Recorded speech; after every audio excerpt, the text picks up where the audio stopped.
3.5 घण्टा पैदल हिँडेर राति प्रेमिकालाई भेट्न पुगेका सुशीललाई जंगलमा बँदेल जस्तै ठानेर गोली हानी मारियो। प्रेमिकासँग नयाँ वर्षको खुशी साट्न नपाउँदै कलिलो जीवन अन्त्य भयो। 18 वर्षीय प्रेमिका घाइते।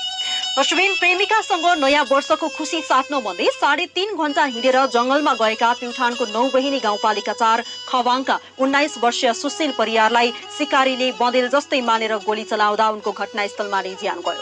प्युठानको गौमुखी 4 जुपाल सामुदायिक क्षेत्रमा प्रेमिकासँग माया साथी रहेका थिए। सुशीलले झाडी हल्लिएको र पात पतिङ्गर तथा प्लास्टिक बजेको देखेपछि बँदेल ठानेर सिकारीले चलाएको गोली लाग्दा उनको घटनास्थलमा नै ज्यान गयो। गोली लागेपछि ढलेका सुशील सधैँका लागि असाए। उनीसँगै रहेकी 18 वर्षीय प्रेमिका घाइते भए पनि अहिले खतरा मुक्त रहेको प्रहरीको भनाइ छ। नयाँ वर्षको खुशी साट्न गएका थिए तर त्यो भेट नै अन्तिम हुन पुग्यो। एउटा सानो लापरवाहीले एउटा कलिलो जीवन समाप्त भयो। नयाँ वर्षकै रात प्रेमिकाले आफ्नो आँखै अगाडि आफ्नो प्रेमी गुमाइन्। एक आमाको काखमृत्यु भयो। यस घटनाले सिङ्गो प्युठान शोकमा डुबेको छ। अन्धाधुन्द गोली चलाउने 4 जनालाई प्रहरीले पक्राउ गरेको छ। पक्राउ परेका 4 जनामाथि ज्यान सम्बन्धी कसुर र हात हतियार सम्बन्धी मुद्दा चलाउने